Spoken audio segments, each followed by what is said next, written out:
Tanuja versus Emmanuel కనుక పడితే మీ support ఎవరికి, జనాల సపోర్ట్ ఎవరికి ఉంటుంది? I support Emmanuel, I support Tanuja, రెండిట్లో ఒకటి కామెంట్ చేయండి. లైక్ అడగట్లా, సబ్స్క్రైబ్ అడగట్లా, కామెంట్ మాత్రం అడుగుతున్నా. ఒక 500 కామెంట్లు టార్గెట్ పెట్టుకున్నా. దయచేసి ఒక కామెంట్ ఇచ్చేసి వీడియో చూడడం కంటిన్యూ చేయండి. హౌస్లోకి వచ్చినటువంటి ఆడియన్స్ అందరూ కూడా ఎవరికి వాళ్ళు రీఎంట్రీ ఇచ్చినటువంటి ఎక్స్ కంటెస్టెంట్స్ అందరూ కూడా ఎవరికి వాళ్ళు తమ కొత్త రీజన్స్తో అందరినీ నామినేట్ చేస్తున్నటువంటి క్రమంలో మర్యాద మనీష్ కళ్యాణ్ని నామినేట్ చేస్తూ ఇమాన్యుల్కి అతను దెబ్బ కొట్టాడు, వెన్నుపోటు పొడిచాడు అనే దాన్ని ఎత్తి చూపిస్తూనే ఆ తర్వాత ఇమాన్యువల్ కూడా కత్తిచ్చి నువ్వు కూడా సేఫ్గా మాడేవని నాకు అనిపించింది. ఎందుకంటే తనూజకి సంబంధించిన దగ్గర చిన్న పాయింటే ఉంది అంటున్నాం. మరి ఆ పాయింట్ ఏదో యూస్ చేసి ఇప్పుడు నామినేట్ చేయని చాలా ఓపెన్గా చేస్తానంటేనే నేను ఇస్తానని చెప్పి కత్తి ఇచ్చాడు.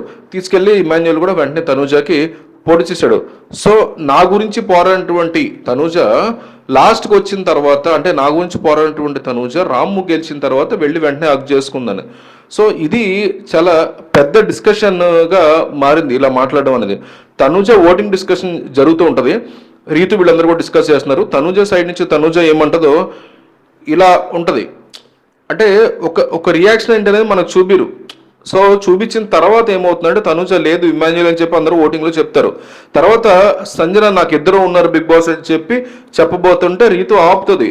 మీరేమైనా చెప్పుకోంటే పర్సనల్గా వెళ్ళి కెమెరాకి చెప్పుకోండి, ఇక్కడ చెప్పొద్దు, ఓటింగ్ అయిపోయింది కదమ్మా అని చెప్పి చెప్తారు. నేను ఇంకా డిస్కస్ చేస్తాను కదా అని చెప్పి వాదిస్తారు. అంటే మీరు ఫస్ట్ నుంచి ఇమాన్యుల్కి ఫిక్స్ అయి చేశారని చెప్పి ఫ్లోరాకి కూడా సీరియస్ అవుతూ ఉంటుంది. రాము సింగిల్గా పోరాడాడు, ఇండివిజువల్గా పోరాడే ఉన్నాడు, సపోర్ట్తో చేసిన వాడే మీరు గెలిచిన వాడే కావాలా వేరే వాళ్ళ సపోర్ట్తో అని చెప్పి కూడా ఒక డైలాగ్ వేస్తుంది మీకు గుర్తుంటే. అప్పుడు ఇమాన్యుల్ ఏం చేస్తాడంటే స్విమ్మింగ్ పూల్ దగ్గర కూర్చుని ఇట్లా అని చెప్పి అంటాడు, ఇచ్చేసే అని చెప్పి అంటాడు. అట్లా అన్న తర్వాత అప్పుడు వెంటనే తనూజ ఏం చేస్తుందంటే ముందుకు నడుచుకుంటూ వెళ్ళి మేము రామునే ఇస్తున్నాం బిగ్ బాస్ అని డిక్లేర్ చేస్తుంది, ఎవరితో డిస్కస్ చేయకుండా. సో రాము అని డిక్లేర్ చేసి ఏడ్చుకుంటూ వెళ్ళి ఇమాన్యుల్ని హగ్ చేసుకుంటుంది తనూజ. సో అక్కడ ఇమాన్యుల్ చెప్పి ఇలా అన్న చెప్పిన తర్వాతే వెళ్ళి చేసింది కానీ ముందు చేయలేదు. సో ప్రోమోలో చూపించిన డైలాగ్ యాజ్ టీస్గా ఎపిసోడ్లో మనం అనుకున్నదే కరెక్ట్ అయితే కనుక ఇమాన్యుల్కి ఎపిసోడ్ చాలా పెద్ద దెబ్బ పడుతుంది. మళ్ళీ దొరికిపోయాడు రా ఇమాన్యుల్ అనే వాళ్ళు ఉంటారు. మీరు ఆ ఎపిసోడ్ కూడా ఉంది, మీకు నేను ఒక రోజు మెన్షన్ చేస్తే ఆ డీటెయిల్స్ ఏ ఎపిసోడ్ ఏంటనేది నెక్స్ట్ వీడియోలో కూడా నేను మెన్షన్ చేసి చెప్తా.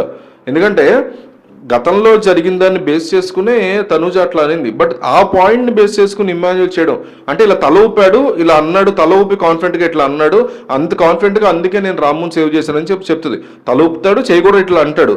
సో అది మ్యాచ్ అవుతుంది, అందుకే అంత కాన్ఫిడెంట్గా కూడా చెప్తున్నా. అలా అన్న వెంటనే యాక్సెప్ట్ ఇచ్చేసింది తనూజ. ఈ పర్సన్ ఇప్పుడు డబుల్ దంగతో మాట్లాడుతున్నాడు అని చెప్పి తనూజ అంటది.